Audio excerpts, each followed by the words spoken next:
RJD प्रवक्ता शक्ति यादव का विवादित बयान सामने आया है। आपको बता दें, आतंकी घटना पर शक्ति यादव बोले हैं, पहलगाम की घटना में भी षड्यंत्र की बू है, पहले से घटना की स्क्रिप्ट लिखी गई। शक्ति यादव ने ये विवादित बयान दिया है। आरजेडी प्रवक्ता शक्ति यादव का आतंकी हमले पर ये विवादित बयान आया है सामने और उन्होंने कहा है, पहलगाम की घटना में भी षड्यंत्र की बू, पहले से घटना की स्क्रिप्ट लिखी गई।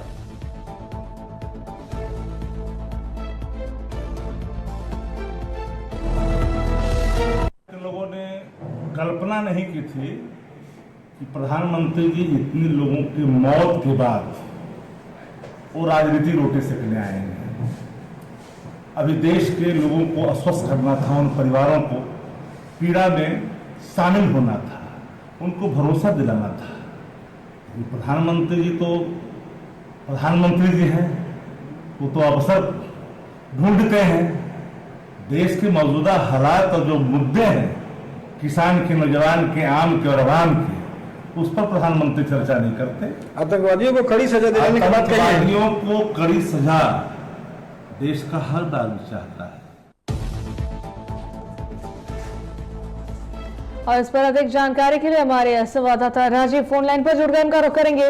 राजीव, आरजेडी प्रवक्ता शक्ति यादव का ये विवादित बयान सामने आ रहा है, इसके बाद क्या कुछ हलचल देखने को मिल रही है? देखिए अनुष्का, जिस तरीके से प्रधानमंत्री का आज पंचायती दिवस के मौके पर वो मधुबनी में जहां आज पहुंचे थे, बकायदा कई हजार करोड़ की योजनाओं का शिलान्यास किया और उद्घाटन भी किया, कई रेल एक तरीके से बिहार को दिया, ट्रेन भी दिया। लेकिन उस बीच में उन्होंने जिस तरीके से घटना हुई, पहलगाम की जो घटना है उसको लेकर बकायदा वो उन्होंने कहा कि किसी को भी छोड़ा नहीं जाएगा। पुलवामा की जो घटना के बाद सर्जिकल स्ट्राइक और तमाम चीजें जो हुई थी उसको लेकर भी विपक्ष ने सवाल खड़े किए थे, लेकिन जो घटना अब हुई है उसको लेकर प्रधानमंत्री ने बकायदा भरोसा दिया और कहा भी कि देखिए कुछ भी हो, लेकिन पिछले बार से ज्यादा इस बार आपको कहीं ना कहीं दिखेगा, प्रभाव दिखेगा और हम बदला उस तरीके से ज्यादा लेंगे। मतलब प्रधानमंत्री के बात को लेकर अब जब आरजेडी एक तरीके से उस जो कटाक्ष की है, कटाक्ष का लीजिए इस तरीके से विवादित बयान देती है कि जहां एक तरीके से पूरा देश गमगीन है, जब पूरा देश एक तरीके से उस सदमे से अभी उबरा भी नहीं है, और इस तरीके से बयान देना जहां प्रधानमंत्री ने भरोसा दिया है, पूरे देशवासी को भरोसा दिया है कि किसी भी कीमत पर कोई भी हो उसको छोड़ा नहीं जाएगा और बड़ा इससे एक तरीके से पिछले बार के जो हुई थी सर्जिकल स्ट्राइक उससे बड़ा होगा। मतलब ये है कि जब प्रधानमंत्री जो है उन्होंने भरोसा दिलाया है देश की जनता को, लेकिन अब इस तरीके से विपक्ष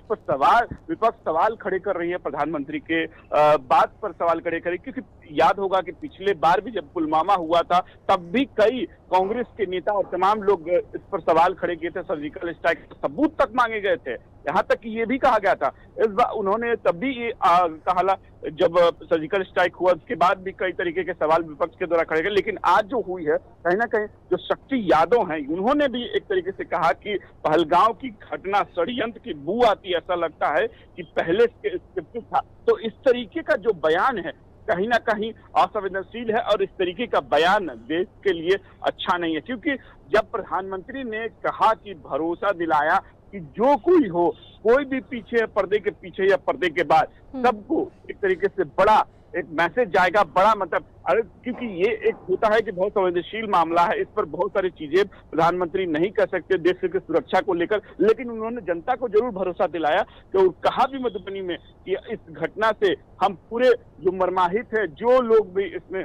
जो परिवार हैं उनमें हम संवेदना रखते हैं, उनके साथ हैं और कड़ी से कड़ी कार्रवाई होगी। लेकिन विपक्ष सवाल खड़े कर रहा है, विपक्ष इस तरीके का बयान, फिर वही वाली बात हो जाएगी सर्जिकल स्ट्राइक के सबूत, और इस बार फिर शक्ति यादव जो अहम एक तरीके से बिहार के पार्टी के प्रवक्ता, मुख्य प्रवक्ता है और इस तरीके के विपक्ष का सवाल खड़े कर रहे हैं, कहीं ना कहीं ये बहुत ही दुखद है। बिल्कुल, बहुत बहुत धन्यवाद राजीव तमाम जानकारियों के लिए।